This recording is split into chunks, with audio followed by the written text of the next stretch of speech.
Bueno, como les dije, esta clase va a ser la primera parte de derivadas, tema importantísimo, una de las bases del curso.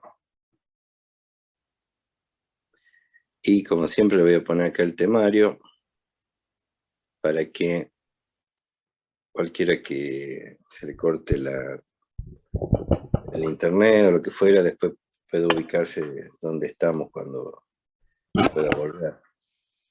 Bueno, entonces vamos a empezar.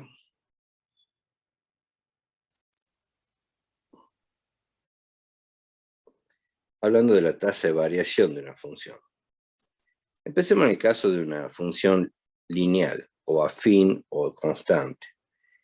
¿Qué tienen estas funciones de particular?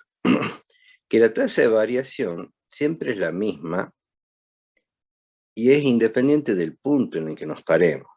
¿Qué quiero decir? ¿Qué es la tasa de variación? Es lo que aumenta la función dado un cierto incremento de la variable x. O sea, la variable x aumenta esto, la función aumenta esto. La variable x aumenta esto, la función aumenta esto. Si empezamos a partir de acá, aumenta esto, la variable x, y la función aumenta esto. Y en todos los casos, el cociente entre lo que aumenta y lo que avanza es siempre el mismo. Entonces la tasa de variación es constante, en el caso de una función lineal. Porque siempre es entonces lo que aumenta, bueno, acá porque la he dibujado creciente, podría ser lo que disminuye también. O sea, lo que varía la función dividido en lo que varía la variable independiente x. Pero este es el único caso, o sea, cuando es una función que se representa con una línea recta, ya sea esta o también la función constante. En ese caso la variación siempre es cero. Y esa tasa de variación coincide con el concepto de la pendiente, o sea, no con el concepto, sino que coincide con la pendiente de la recta. Pero ese es un caso particular. Si tomamos otra función cualquiera, fíjense que las tasas de variación no se mantienen constantes. Por ejemplo, fíjense, acá hemos tenido esto dividido en esto.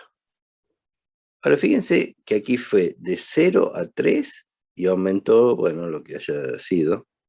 Acá va de 0 a 5, de 0 a 5, y aumenta apenas un poquito más. Quiere decir que la tasa de variación promedio ahí ha sido menor, porque aumentó bastante el delta de x y solamente aumentó un poquito el delta de y. Y acá fíjense que si nos paramos en este punto y avanzamos hasta acá, incluso ahora es negativa la variación. Bajó la función. Entonces, dice, la tasa de variación depende tanto de A como de delta de X. ¿Qué es A? El punto a partir del cual empiezo a considerar la variación. Por ejemplo, acá es 0 y acá es 6 el valor de A. ¿Y qué es delta de X? Es lo que avanzo, o sea, lo que varía la variable independiente. Fíjense que en general la tasa de variación en un intervalo depende del punto en el que me paro para empezar y también de cuánto la hago variar a la variable independiente. ¿Se entiende esa idea?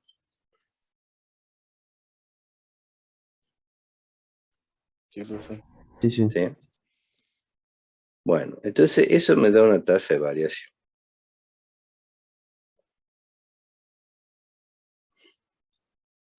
A esa relación entre el delta de y el delta de x la llamamos tasa de variación promedio, razón de cambio promedio o cociente incremental, ¿sí? En un intervalo que va desde a hasta a más delta de x.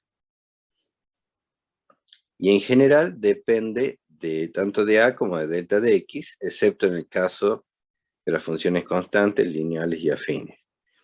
O sea, de todas las funciones que se representan con una línea recta. que para esas funciones es constante, para todas las demás va variando de punto en punto. Bien. Fíjense que la tasa de variación tiene varias interpretaciones físicas. Yo acá he puesto la más sencilla. Supongamos que la función, o sea, la i es el tiempo, y que la variable, bueno, acá me confundí, ¿no? Porque la variable independiente es el tiempo, perdón, pero la variable dependiente es el desplazamiento. Ahí dice independiente, debería decir la variable dependiente del desplazamiento. O sea, la función es el desplazamiento. Desplazamiento en función del tiempo.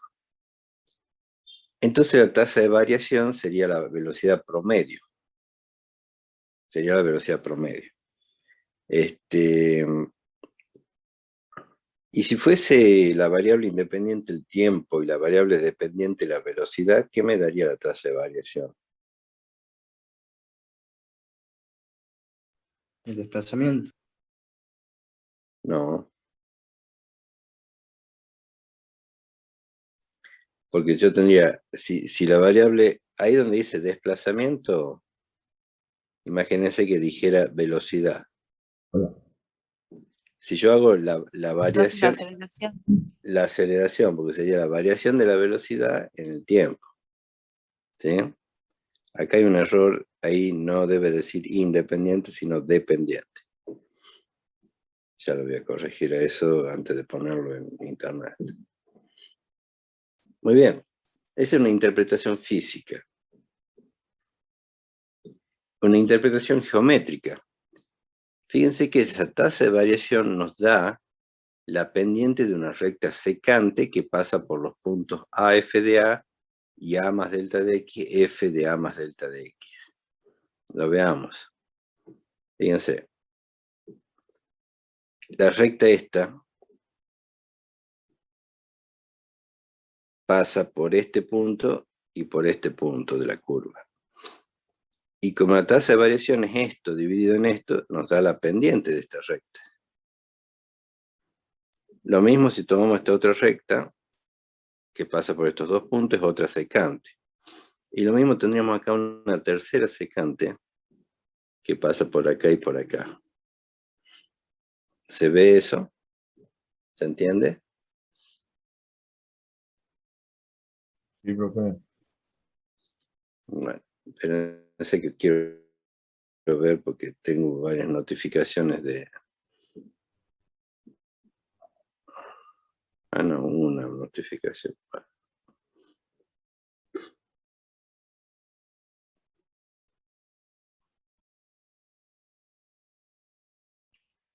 Bueno, muy bien. Entonces, continuemos. Ahora, supongamos que dijéramos, bueno, yo en lugar de considerar la tasa de variación en un intervalo, la quiero sacar en un punto. Pero eso es paradójico, porque uno dice, ¿cómo variación en un punto? No puede haber variación en un punto, porque para que varíe hay que comparar el valor entre dos puntos distintos. Pero lo que pasa es que yo podría imaginarme, decir, bueno, ¿qué pasa si esos dos puntos distintos los voy haciendo cada vez más cercanos uno al otro? Ese intervalo A, que empieza en A y que termina en A más delta de X, lo voy haciendo el delta de X cada vez más chiquito, entonces los dos puntos estarían cada vez más cercanos uno al otro. Pero claro, si estuvieran exactamente coincidiendo, uno dice, bueno, pero ¿cómo puede ser? Porque no puede variar entre un punto y ese mismo punto, tiene que ser entre un punto y otro. Es verdad, pero ¿le podríamos dar algún sentido a esa idea, a ese concepto?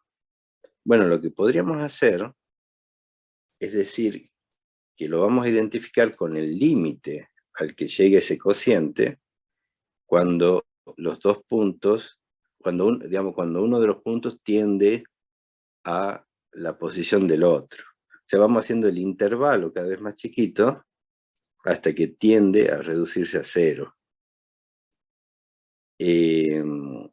Entonces, si ese cociente incremental tiende a un límite, cuando la longitud del intervalo tiende a 0, podemos identificar este concepto de variación en un punto con ese límite. ¿Se entiende la idea?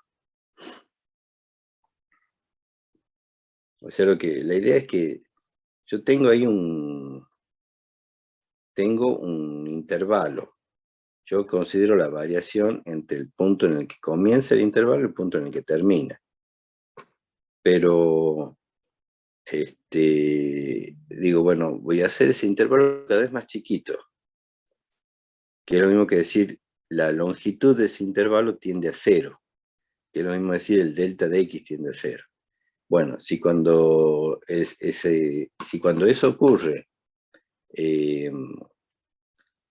el cociente incremental tiene un límite, puedo identificar ese límite con lo que yo le llamo la variación en el punto.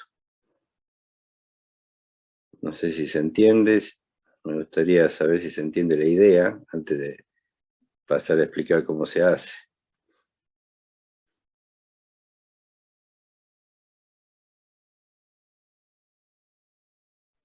Sí, Sí, profe.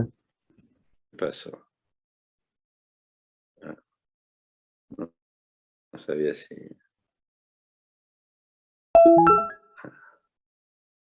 No sabía si me estaban escuchando. Bueno, entonces yo voy a decir, ese intervalo lo voy haciendo cada vez más chiquito en extensión, en longitud, y entonces voy a ver si el cociente incremental tiende a algún límite cuando la longitud de ese intervalo tiende a 0.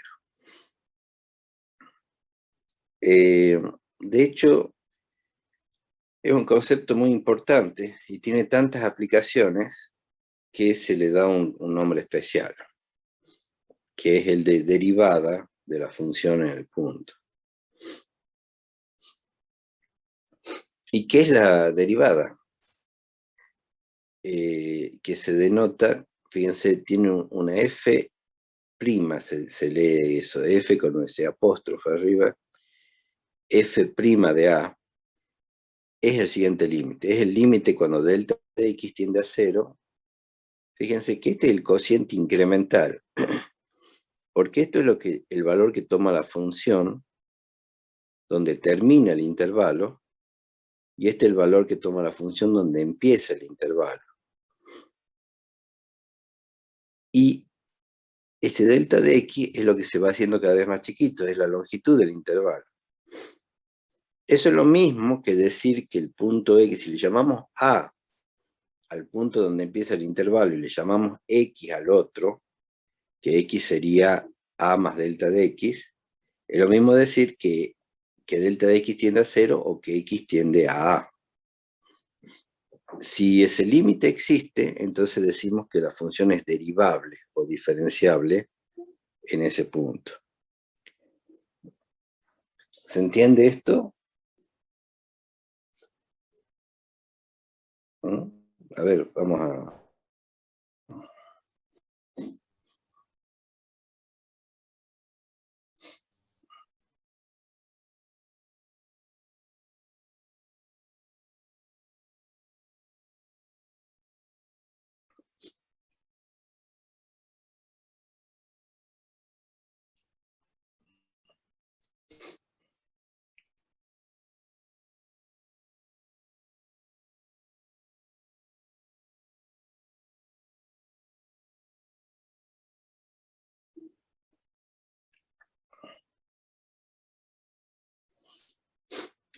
Supónganse lo siguiente, yo tengo acá la función.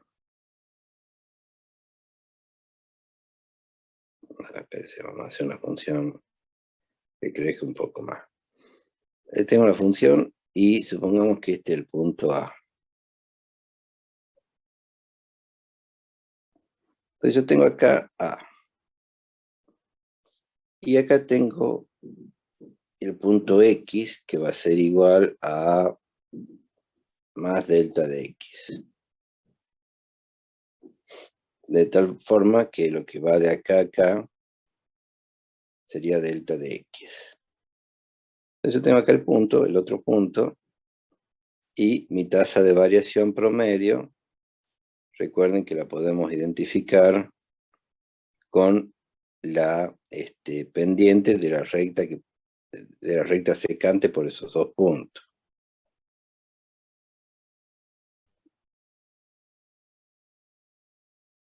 ¿Sí? Ahora yo este punto lo empiezo a acercar al otro. Supongamos que le pongo otro punto acá, más cercano.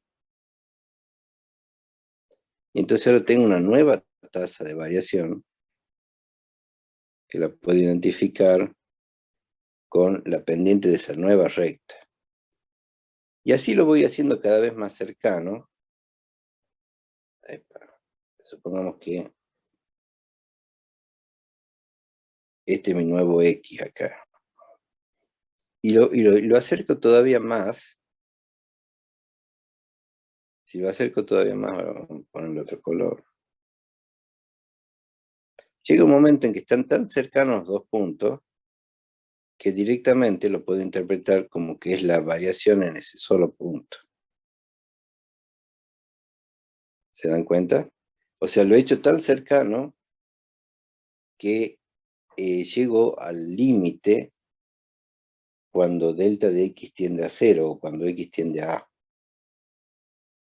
Si ese límite existe, eso es lo que se llama la derivada de la función en ese punto. ¿Se entiende la idea o no? Sí, profe. Bien. Volvamos acá.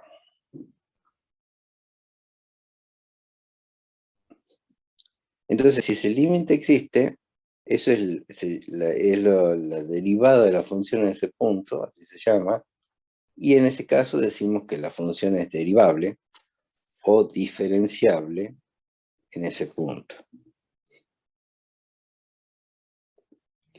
Tomemos un ejemplo. Supongamos que nuestra función es x al cuadrado. Y supongamos que el punto es x igual a 1 o que es x igual a 3. Bueno, tomemos dos puntos. Y queremos ver si existe la derivada en esos puntos. Y bueno, si existe, queremos calcular cuánto vale. Bueno, muy bien. Vamos y apliquemos. Yo tengo que hacer, fíjense lo siguiente. Esto es f de x. En lugar de delta de x le he puesto h. Para que sea más fácil. Así no tener que estar poniendo delta de x en cada momento por una sola letra h. H tiende a 0 de 1 más h. ¿Por qué? ¿Por qué 1 más h al cuadrado? Porque f de a, el a en este caso es 1, y al delta de x le llamé h, entonces f de a más el delta de x es f de 1 más h. Y f de 1 más h es 1 más h al cuadrado, porque la función es x al cuadrado. Menos 1 al cuadrado, que es a al cuadrado. O sea que es f de a. Y ahí, por supuesto, yo lo desarrollo este cuadrado, me queda 1 al cuadrado más 2h más h al cuadrado. Este con este se cancelan, y una vez que se han cancelado, puedo simplificar, puedo sacar h de factor común, y simplifico con esta. Y acá adentro me queda 2 más h. Y saco el límite cuando h tiende a 0 y me da 2. ¿Lo entienden a este ejemplo? Sí, profe. Sí. Y si fuera en lugar de 1 fuese 3, y es lo mismo, solamente que donde dice A, en lugar de poner 1 pongo 3. Hago el mismo desarrollo, y en este caso me queda que la derivada vale 6. Entonces, ¿qué vemos? Que la derivada en cada caso es un número. pero ese número no se mantiene constante. Ese número va cambiando según el punto donde yo calcule la derivada. Eso ya lo sabíamos, porque el único caso en el que se iba a mantener siempre constante, siempre el mismo valor, es cuando la función sea una función lineal o constante.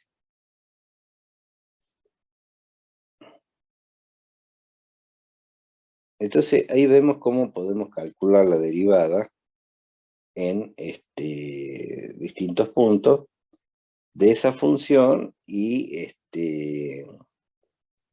bueno, pero ustedes consideran lo siguiente: hay infinitas funciones y hay infinitos puntos donde calcularlas. ¿Será necesario en cada caso hacer esto?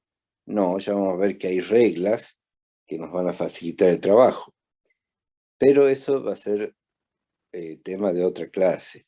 Por el momento lo hagamos aplicando la definición.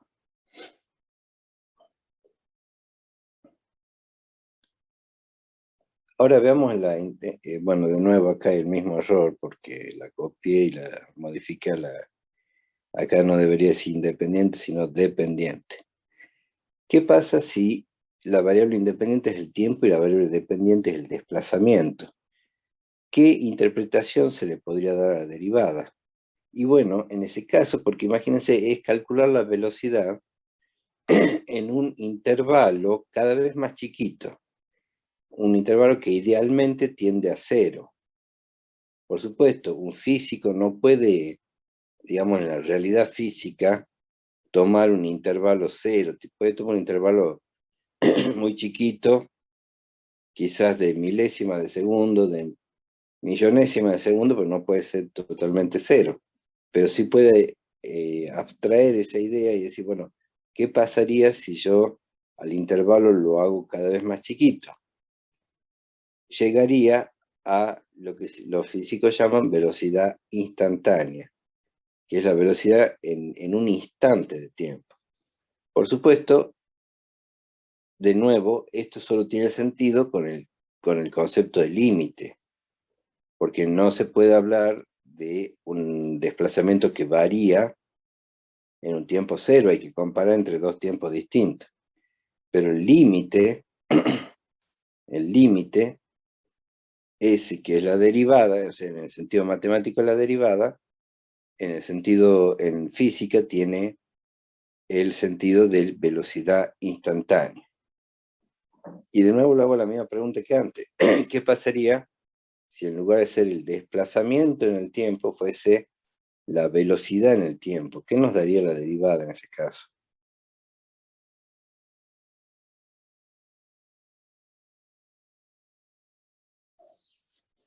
Una velocidad que varía en un instante de tiempo. ¿Qué es eso físicamente?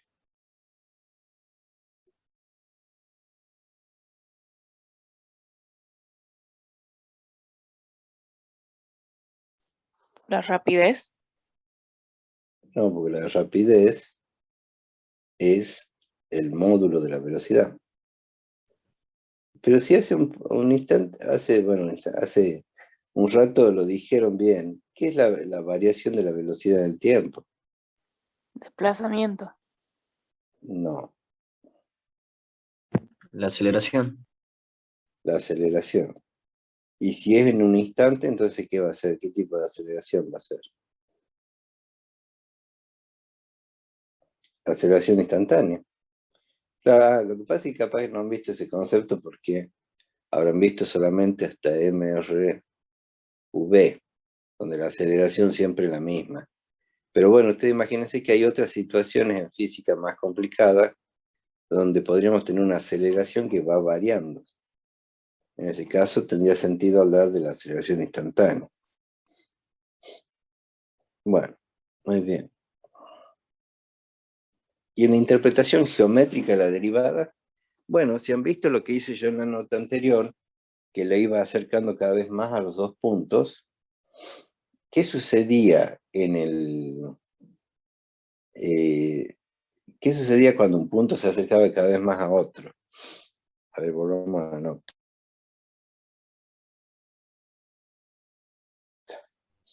Fíjense, ¿a qué posición tiende esa recta? Esa recta, que era la secante entre dos puntos. La recta verde, ¿qué vendría a ser? ¿Cómo se llama esa recta que toca una curva en un solo punto?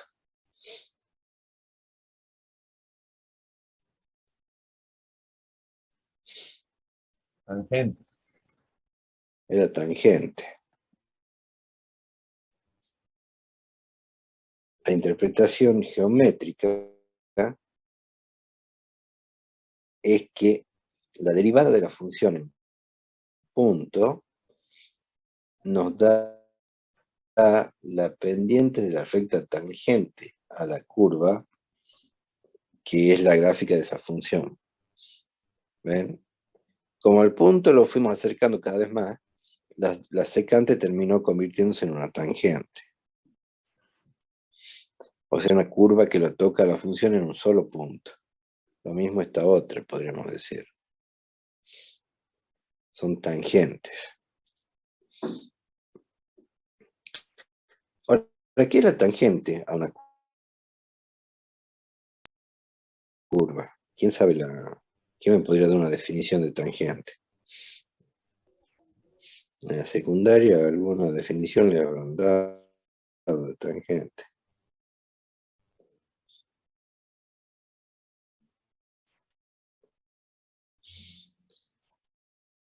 ¿Nunca le habló su profesor de matemática secundaria de tangente a una curva? Para una tangente a un círculo, para una circunferencia.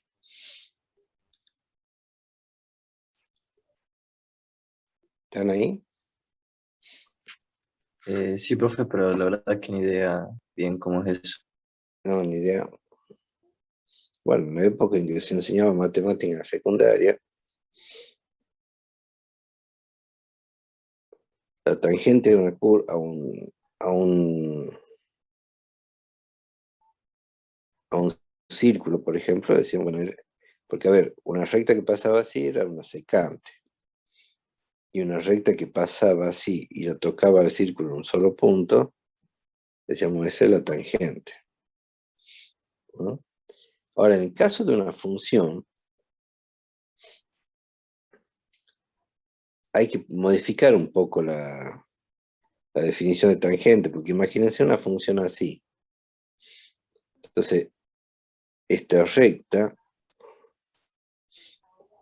te pasa una recta por acá,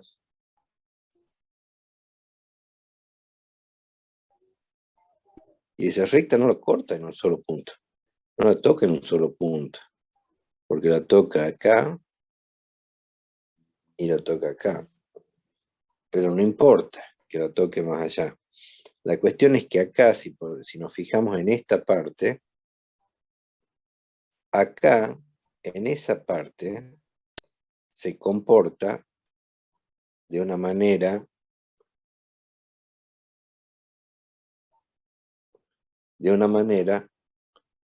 similar a cómo se comporta esta otra acá.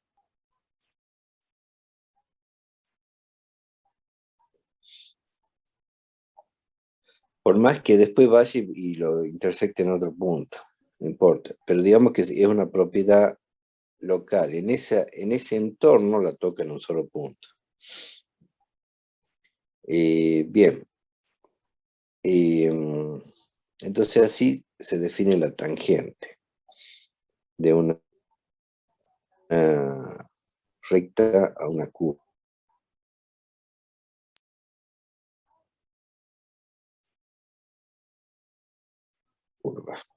Antes de seguir, a ver.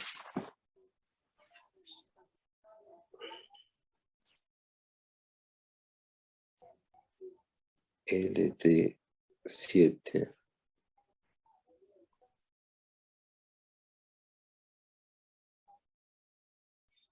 La última una C.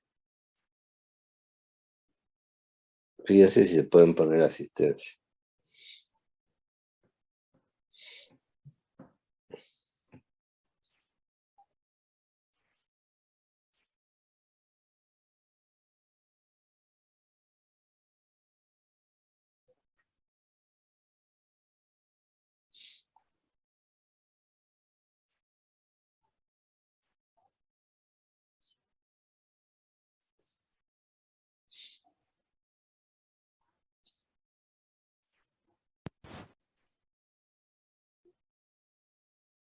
Sí se puede, profe. ¿Sí? Bueno.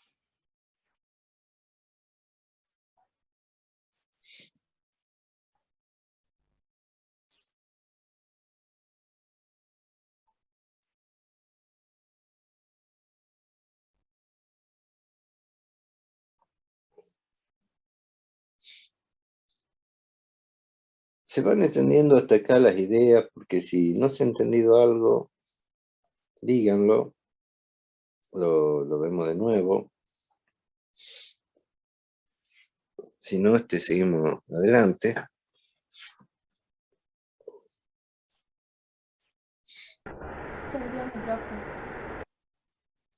Bueno, ahora lo que vamos a ver es que esa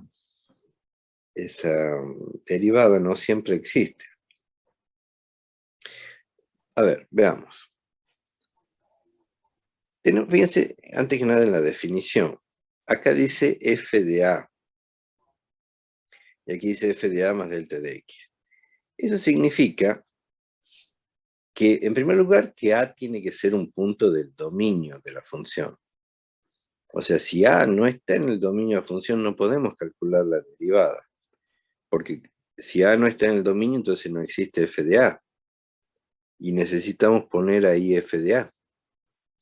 Entonces, primera cuestión, para que pueda existir la derivada, la tenemos que calcular en un punto que forme parte del dominio de la función. Pero además, no basta con que sea un punto del dominio de la función, sino que además, la función también tiene que estar definida en los puntos cercanos a A. Porque si no estuviera definida en los puntos cercanos a A, fíjense que yo acá tengo f de a más delta de x. Ese delta de x puede ser positivo, pero en todos los casos que hemos puesto hasta ahora siempre era positivo. Pero podría ser un delta de x negativo también. Y este delta de x tiende a 0, o sea que se va haciendo cada vez más chiquito.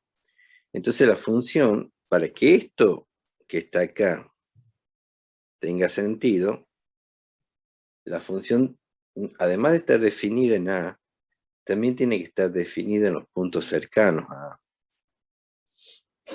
Entonces, primera condición para que pueda existir la derivada, A tiene que ser un punto del dominio y además los puntos cercanos a A también tienen que estar en el dominio.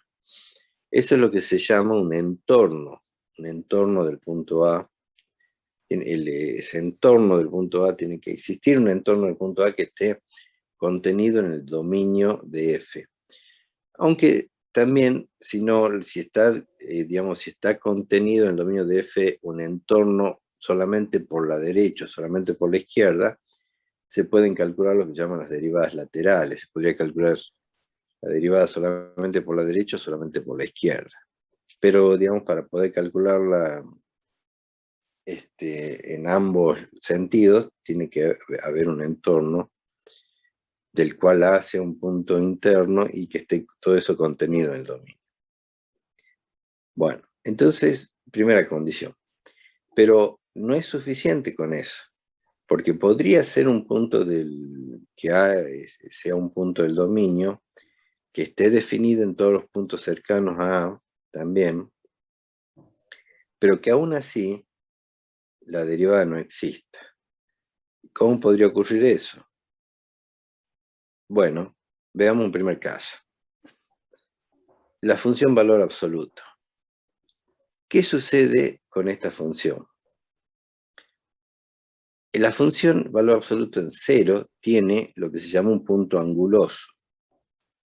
Un punto anguloso, ahí no existe la derivada. ¿Pero por qué? Porque existe una derivada por derecha y existe otra derivada distinta por izquierda. Fíjense que por derecha la derivada vale 1, porque es la recta y igual a x, mientras que por izquierda vale menos 1. Y ahí en 0 no existe. Eso es lo que se llama un punto anguloso. Son puntos donde hay derivadas por derecha y por izquierda, pero esas dos derivadas no coinciden entre sí. Veamos otro ejemplo, veamos Bien, dibujemos acá.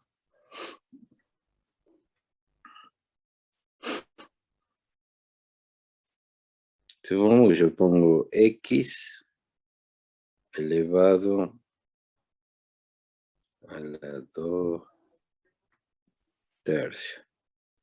Fíjense la gráfica de esta función. También da un punto anguloso.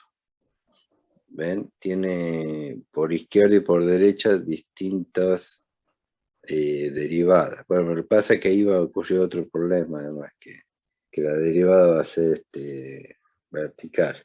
Pero bueno, ahí también un punto anguloso.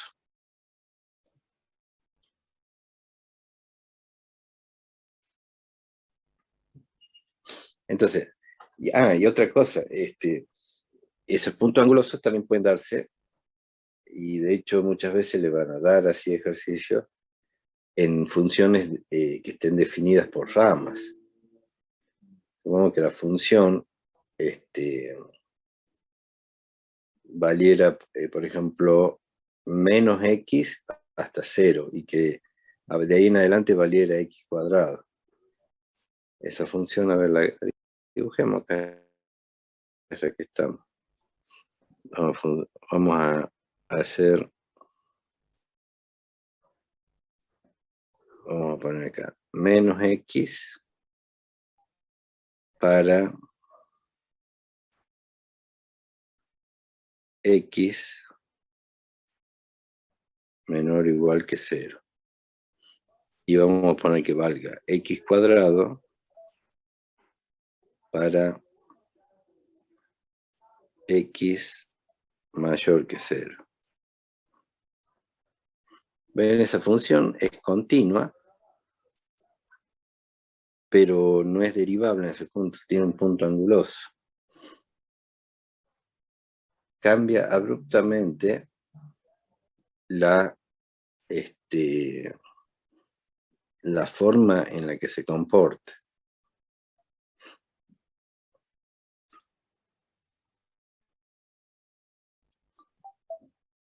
Profe, no entiendo muy bien lo de Bueno, entonces, una primera... punto anguloso. ¿Cómo? No entiendo muy bien eso del punto anguloso. No sé si lo podría explicar igual. Y es un punto donde la curva no es suave, es un punto donde se rompe fíjate, acá viene bajando y sin que empiece a cambiar suavemente la forma en que se comporta, de pronto en ese punto empieza a tener un comportamiento totalmente distinto.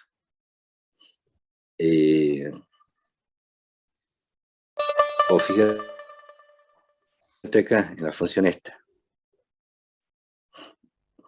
Viene así, la derivada sería menos 1 porque viene así bajando, y acá de pronto pasa a crecer. O veamos un ejemplo. Supongamos que yo tengo una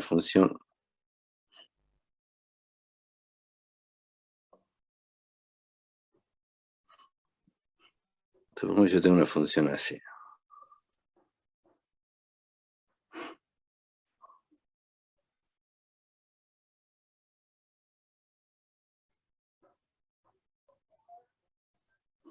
Luego fíjate, si lo pensamos en forma geométrica, hemos dicho que la derivada es la pendiente de la recta tangente.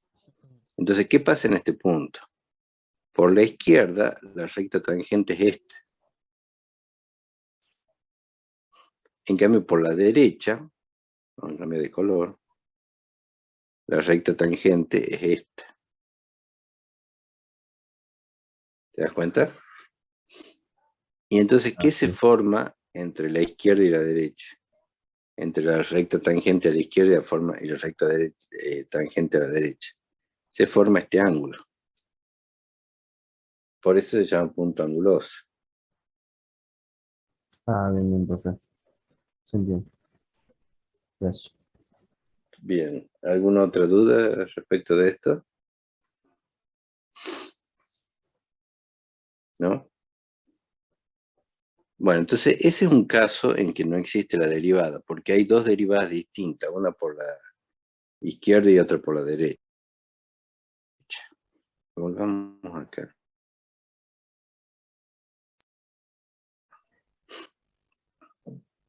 Bien. Otro ejemplo es cuando tenemos una recta tangente que es horizontal. Fíjense, eso va a pasar en todas las funciones,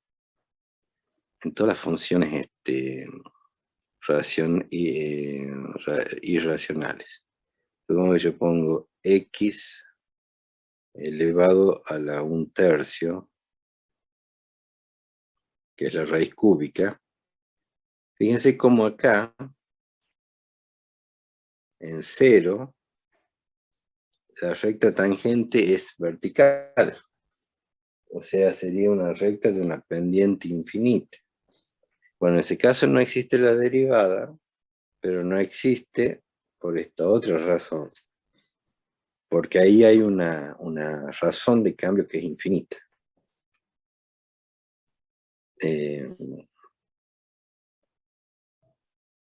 Entonces,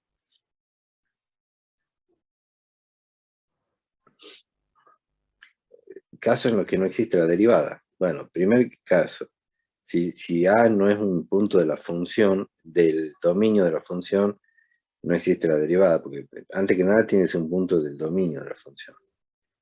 Y tiene que haber un entorno que también forme parte del dominio de la función. Segundo caso sería el punto anguloso, o sea que tiene una derivada por la izquierda y otra distinta por la derecha. Y el tercer caso sería que tenga una razón de cambio infinita, o sea, tenga una recta tangente que sea vertical. Entonces esos son los casos de inexistencia de la derivada. ¿Alguna pregunta hasta acá?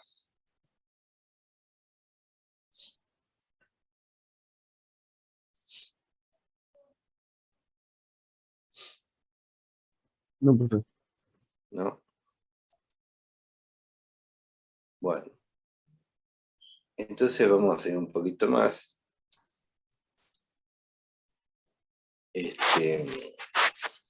Vamos a ver que hay una relación entre los conceptos de continuidad y de derivabilidad.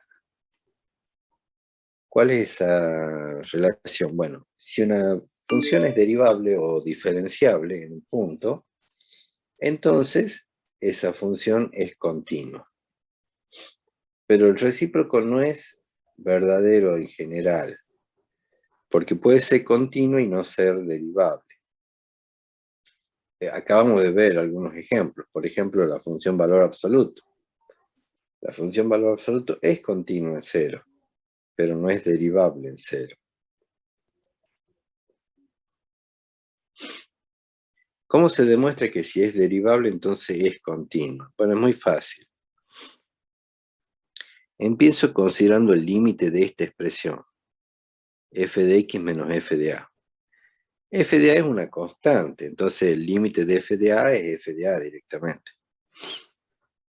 Bueno, yo esta expresión la divido y la multiplico por x menos a. Divido y multiplico por lo mismo. Ahora bien, fíjense que esto es f' de a, porque por hipótesis estamos suponiendo que sí existe la derivada. Porque hemos dicho, es diferenciable. Entonces, este límite existe y es f' de a.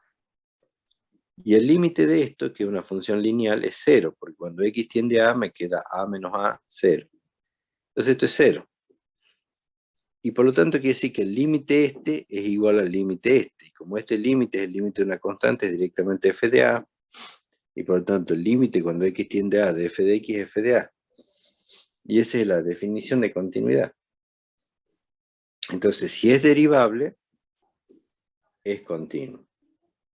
En cambio, al revés, puede ser o no. Si es continuo, no podemos estar seguros de que sea derivable. puede ser, pero también puede no ser, como la función valor absoluto. Bien. ¿Se entiende esto? Igual esta demostración, a pesar de que es sencillísima, fíjense, 3 pasos, pero porque lo hemos querido desglosar, podríamos haberlo hecho en un solo renglón a la demostración. Tampoco se les pide esta demostración a pesar de lo sencilla que es. La cuestión es que tengan bien en claro esta idea. Si es derivable, es continua, seguro. Si es continua, puede ser derivable, pero también puede no serlo. Y ahora vamos a, si no hay preguntas sobre lo anterior, entrar en la idea o en el concepto de función derivada. ¿Alguna pregunta antes de entrar en esto que quieran hacer?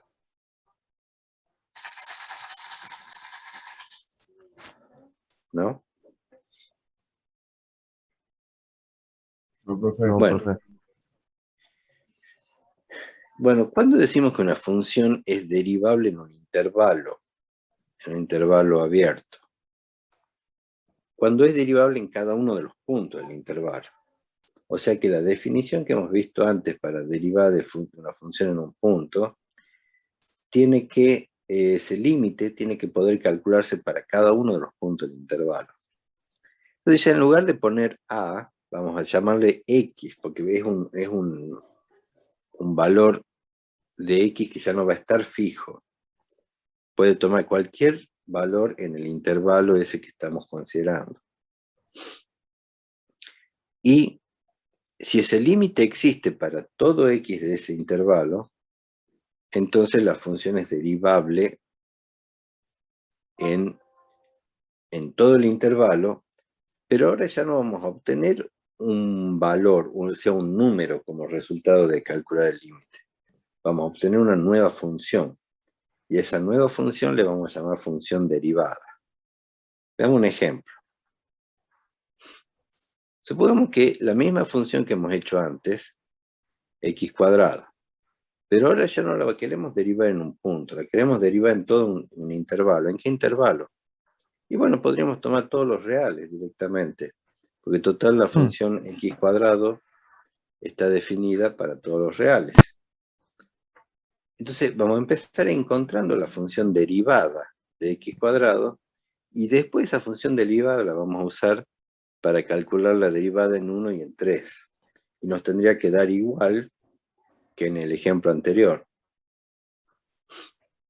Calculamos la derivada. Fíjense, hacemos todos los pasos, donde ahora ya no le hemos dado, fíjense que donde antes decía 1 o decía 3, ahora dice x, porque ya no le estamos dando un valor particular a x, estamos tomando cualquier valor de x. Procedemos igual que en los ejemplos anteriores, y nos queda como resultado 2x. Ven ese que está recuadrado al final, el límite nos da 2x. Fíjense que ya no es un número, es una nueva función. Y ahora esta nueva función la puedo encontrar, la puedo usar para calcular f' de 1 y f' de 3. F' de 1 va a ser 2 por 1, porque la función derivada es 2 por x. Entonces si a x le doy el valor 1, va a ser 2 por 1, que es 2. Y si a x le doy el valor 3, va a ser 2 por 3, que es 6. 2 y 6 son los mismos valores que habíamos encontrado antes. Pero ¿qué hemos ganado? Que fíjense, con el procedimiento anterior, cada vez que nos pedían la derivada en un punto distinto, teníamos que volver a ir y hacer todo de nuevo. O sea, lo habíamos hecho para x igual a 1, para x igual a 3, pero supongamos que vienen y nos dicen, no, pero yo quiero la derivada en 2. Teníamos que volver a hacer todo para x igual a 2, o para x igual a menos 7, o para x igual a 13, o para x igual a 2,78, o para el número que nos pidieran. Teníamos que volver a hacer todos los cálculos para cada número. En cambio, teniendo la función derivada, simplemente vamos y metemos el número que nos interesa en la expresión que nos dio la función derivada. Entonces hemos ganado en generalidad. Ya hemos hecho una vez el cálculo y lo podemos usar para encontrar la derivada en cualquier punto. Y por supuesto nos va a interesar ir ganando cada vez más en generalidad, teniendo reglas cada vez más generales que nos van a facilitar el trabajo. Sin embargo, digamos que hasta acá vamos a llegar en la profundización del tema por esta clase y por este cuatrimestre. Vamos a ir profundizando en el segundo cuatrimestre. Bueno, les recuerdo, este tema no va a entrar en el parcial, pero igual es importante que lo vayan entendiendo, porque si por lo menos se quedan con estos conceptos claros, digamos, va a ser más fácil la continuación en el segundo cuatrimestre. Entonces, la pregunta es si hay algo que no haya quedado claro y que les gustaría preguntar sobre esto que hemos estado viendo hoy.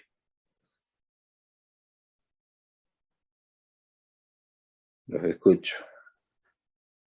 Por mi parte quedó claro, profe.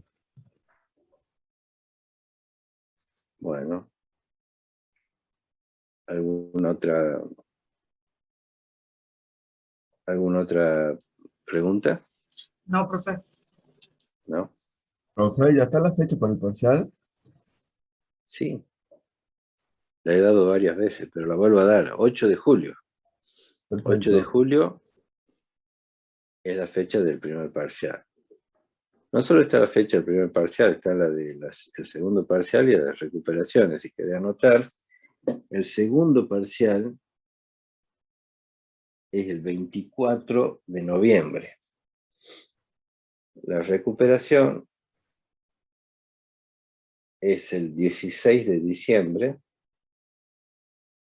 y la recuperación integral es el 22 de febrero del año que viene.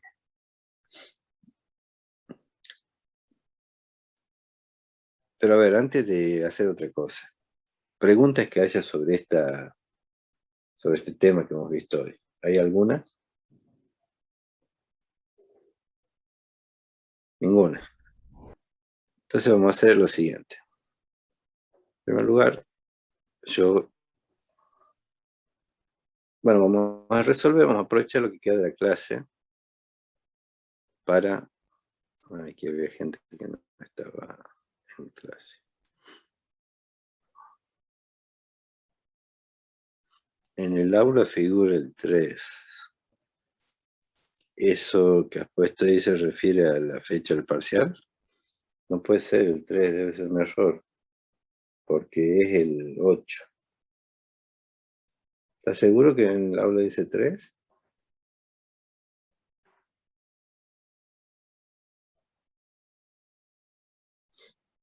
No, en el aula figura el 8. Claro. Bueno, a ver, vamos a aprovechar lo que queda de clase para hacer ejemplos de las cosas que sí van en el parcial, que son todos los otros temas que hemos visto, menos este último. Pero antes de eso voy a recordar lo que ya dije al principio de la clase. Es imprescindible que se anoten para el parcial, pero antes de anotarse para el parcial, es imprescindible antes de eso que cumplan con todos los requisitos. ¿Cuáles son esos requisitos? Bueno, uno, estar en el CISACAT. Eso es algo que, digamos, no lo Profe, podemos resolver nosotros, ¿sí? disculpe, yo ahí estuve hablando porque a nosotros no nos dieron un número de legajo porque al ser ingresantes tenemos un legajo provisorio y me Sí. dijeron que seguro es como una inscripción en el aula virtual. O sea que para rendir, o sea que el CISACAT se utiliza para rendir finales o para inscribirse en una materia.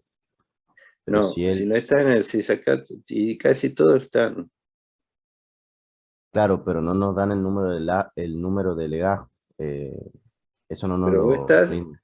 vos estás como alumno de la materia, estas figuras en el listado del CISACAT. Profe, pasa que nosotros sí figuramos como alumnos del CISACAD, pero nos ha explicado, por lo menos a mí me ha explicado la persona con la que he hablado, que todo va a ser por el aula. O sea, no necesito inscribirme en el CISACAD para los parciales, que la inscripción es solamente para los finales. No, tenés que estar como alumno en el CISACAT. Pasa que, o sea, no es necesario nuestro alegajo para inscribirnos en los parciales. Pero es necesario que figures en el sistema académico. Sí, sí, todos figuramos, pero no es que necesitamos inscribirnos en un parcial. Sí, sí, tienen que inscribirse para el parcial. Este, porque como estamos en la situación que estamos, necesitamos saber, bueno, necesitamos saber con anticipación quiénes van a rendir. Porque imagínate, se han anotado muchas a principio de año. Por ejemplo, ahora hay 47 participantes, pero a principio de año había como 80, 90. Y ahí el problema es que el aula virtual o el sistema del campus virtual no soporta demasiados usuarios al mismo tiempo. Entonces hay que dividirlos en grupos. Necesitamos saber con anticipación quiénes rinden. Eso, bueno, y otra cosa. Espérense un momentito que me acabo de acordar. Es que me falta una diapositiva para mostrar. Una cosa muy sencilla. Me faltaba la última diapositiva. Eh, bueno, todo ese F' que poníamos es lo que se llama la notación de Lagrange, de la derivada. Es la que vamos a usar casi siempre. Pero hay otra notación que también es bastante útil para la derivada, que la llama notación de Leibniz, que es DI sobre DX o DF de X sobre DX. Esta notación de Leibniz la vamos a usar en algunas ocasiones. Y no son las únicas, hay otras. Por ejemplo, hay una notación de Newton. Pero esa notación de Newton ya no se usa, por lo menos en matemáticas. Por ahí en física se la usa poco. Bueno, ahora sí, volviendo a... Me había olvidado de mostrar esta última diapositiva. Bueno, tampoco era algo tan importante, porque la podría haber explicado en el momento en que empecemos a usar la notación de Leibniz. Volviendo acá,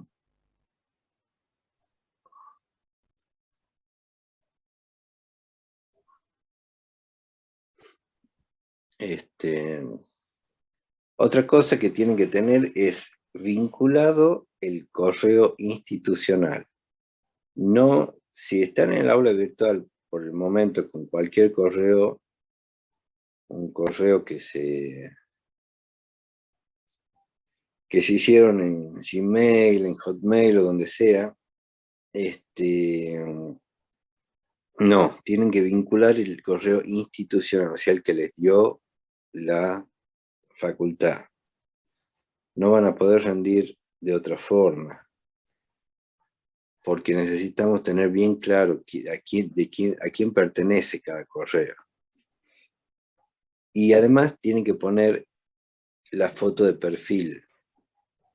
Eso lo vengo diciendo del primer día, y aunque algunos han hecho caso, otros no. Y la foto de perfil tiene que ser una foto donde se les vea la cara, no una foto a la distancia, ni en grupo, ni de espaldas, ni bueno, ni nada donde no, ni tampoco con un amigo que uno no sepa cuál de los dos es usted, son ustedes. Entonces necesitan la foto de perfil también. Y eso tiene que estar antes de que se inscriban para el parcial. O sea, porque una vez que se inscribieron, ya ahí se arman los grupos y el que no cumplió con los requisitos no rinde. Porque no se puede estar modificando hasta el último momento los grupos. Lamentablemente, si el campus virtual permitiera que muchas personas juntas entraran, quizás no sería tan grave todo esto, pero no lo permite. Después se cae el aula y se perjudican todo lo que están rindiendo. Bueno, no sé, ¿alguna pregunta sobre el parcial?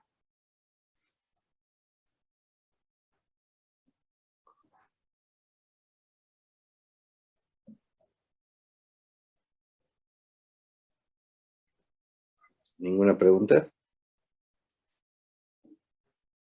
No, no. No, buena parte, profe.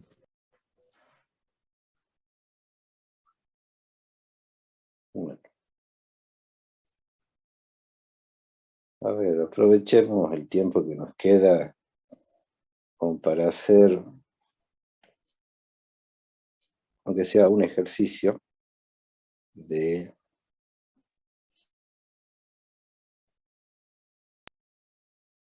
tipo los que tomado de algún parcial. Por ejemplo, supongamos, vamos a tomar un estudio de función. Le dan la función f de x igual al logaritmo natural del valor absoluto de x más 1. ¿Sí? Entonces, vamos a pedir lo siguiente. Graficar. Primero que nada, graficar.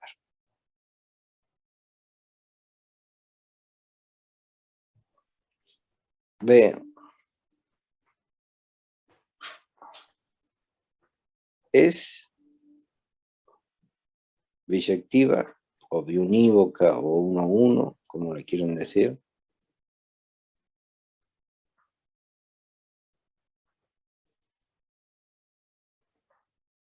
¿Sí? Encontrar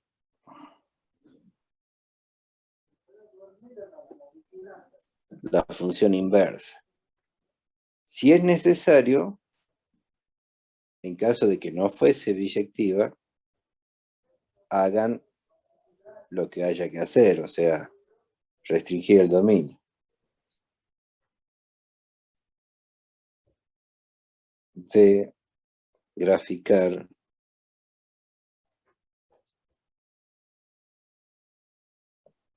f menos 1 en el mismo sistema de ejes coordenadas. E, dominio y rango de f y de f menos 1. A ver. Hagan este ejercicio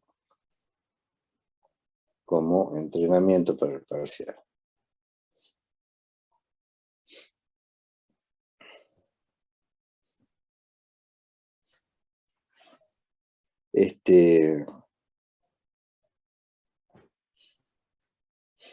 Estaba viendo lo del CISACA, estaba pensando. Y bueno, yo lo que voy a hacer es a ver si puedo conseguir el listado de ustedes que figuran en el CISACA. O sea, sé que puedo verlo. Creo que lo puedo bajar, debe haber alguna forma que lo pueda bajar. Y le voy a pasar al ingeniero Abraham para que lo revisen en la clase de práctica. A ver si falta alguno. Bueno, hagan este ejercicio. A ver, vamos a dar unos 10 minutos que lo piensen y después lo vemos entre todos.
Mm.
Bueno, ¿qué tal? ¿Cómo van con eso?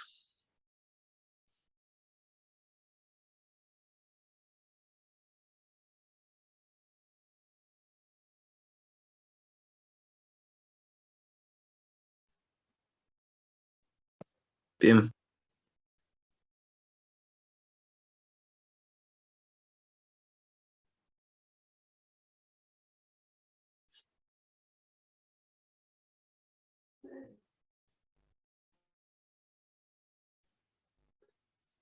¿Cómo van con eso?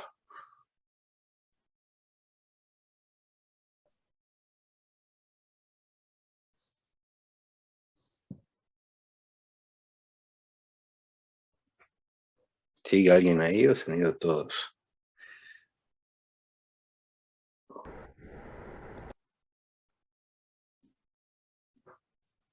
Sí, estamos acá, profe. Ah, bueno, bien. ¿Y alguien pudo hacer algo?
Nadie podía hacer nada.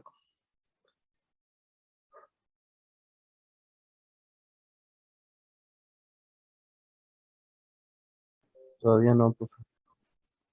De esa función sería, profe, lo de x mayor y a menos 1. ¿Cómo? Sería lo tenemos que ver primero la función, ¿verdad? El dominio.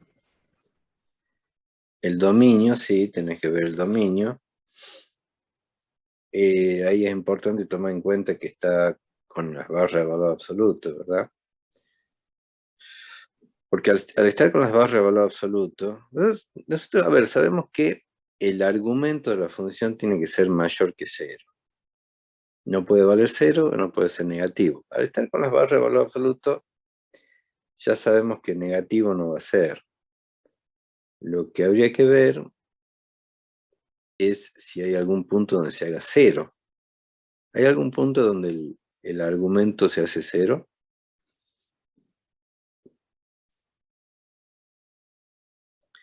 ¿Hay algún punto donde esto se hace 0? Cuando x vale 0. No, cuando x vale menos No, es que 1. Menos 1. Entonces, ese es el único punto que no está en el dominio. ¿Mm? Y como están las barras de valor absoluto, la función va a ser simétrica respecto de ese punto. O sea, va a ser la función logaritmo de x trasladada, recuerden las traslaciones, trasladada 1 hacia la izquierda, y debido a las barras de valor absoluto va a ser una simetría respecto de ese eje. A ver, lo dibujé con la... Fíjense, si hubiese sido logaritmo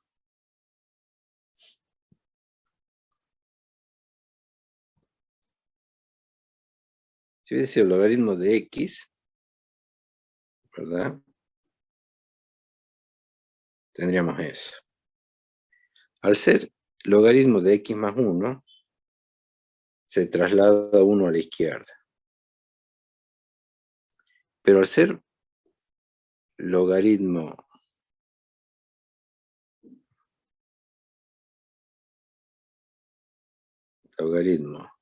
del valor absoluto, ¿dónde está? Valor absoluto acá.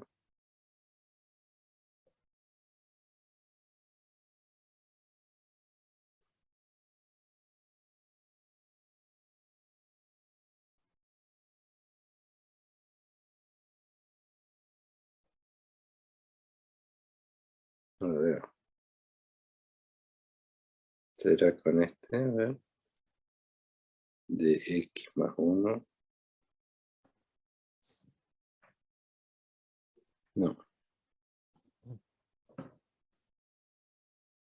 A ver qué pasa si pongo absoluto. Ah, acá estaban abajo.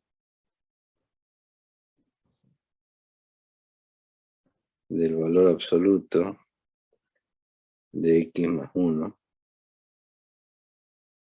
¿Ves? Tenemos ahora una asimetría respecto de ese punto. Entonces esa es la gráfica de la función. Y con también podés, o sea, bueno, esa estaría la cuestión de graficar, estaría resuelta ahí, digamos.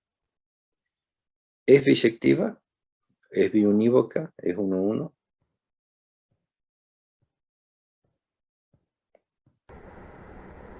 Si es biyectivo, entonces tenemos que restringir el dominio. ¿Cómo? Perdón, no es biyectiva, entonces tenemos que restringir el dominio. No es biyectiva, claro, porque si vos trazas, si tomás el criterio de las rectas horizontales, la corta en 2 puntos. Entonces tenés que restringir el dominio. Entonces esta no es biyectiva, digamos, está resuelto, pero está resuelto en sentido negativo. Entonces hay que restringir el dominio. ¿Cómo van a hacer la restricción? De 0 a infinito. No hace falta tanta restricción. Dominio de f es igual a menos infinito menos 1 unión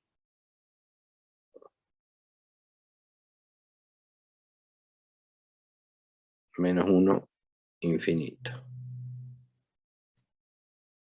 ¿Cómo van a hacer la restricción? Digamos la f modificada. De menos 1 a infinito. Claro. De menos 1 a infinito. ¿Sí? Entonces con eso estaría contestada la cuestión de que si hace falta una restricción. Y ahora encuentren f menos 1. Eso es lo que estarían faltando ahora. Digamos esos 3 puntos. A ver. Piensen un poquito.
Como muchas veces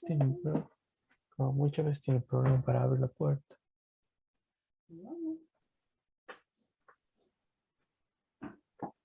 ¿Alguien encontró f menos 1? Vos haces una pila de paquetes, ¿no? Sí. Esa la usé un segundito para el batido, pero como usted tiene que usar el holder y cosas nuevas, por eso no le he vuelto a poner. Y dejo la parte. A ver, a Los ver, a confundo. ver. Vamos a tener que silenciar y después vuelven a poner el...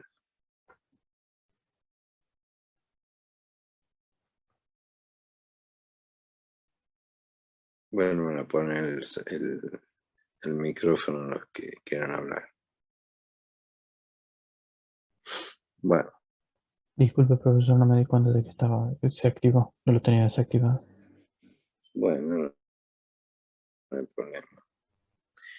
F-1. ¿Alguien encontró F-1?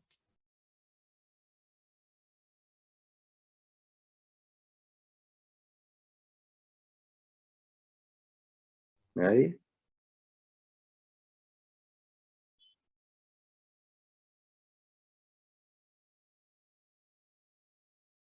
¿Nadie?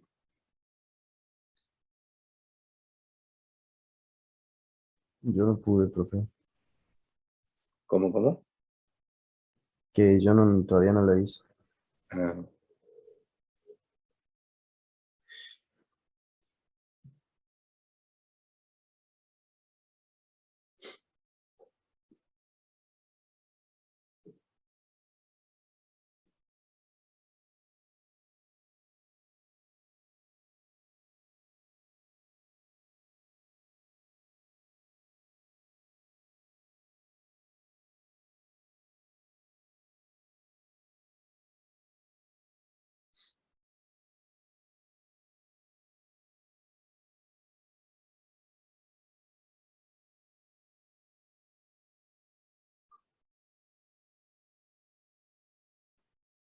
bueno, a ver, veamos. Recuerden, ustedes partían de poner y igual al logaritmo natural, o sea, y igual a f de x. La primera cuestión es, ustedes ya el dominio lo han restringido. Y lo han restringido justamente con la idea de saber cómo sacar las barras de valor absoluto. ¿Cómo las saco?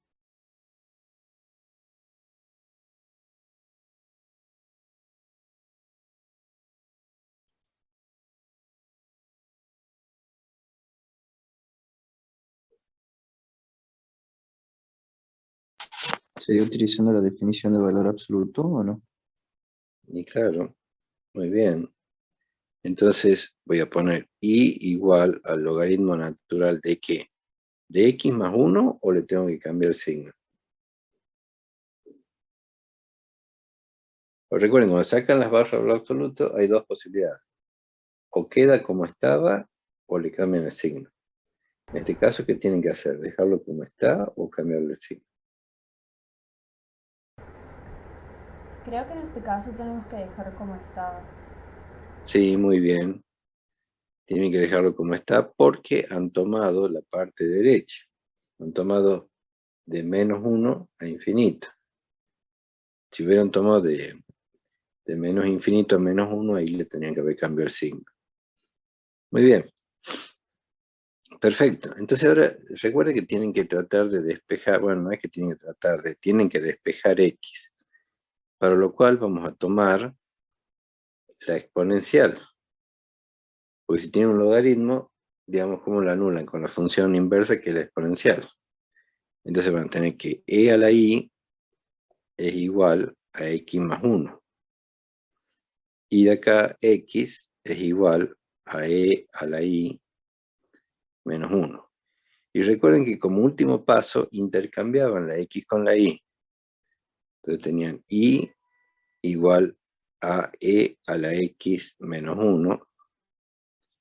Y esto es la f menos 1 de x.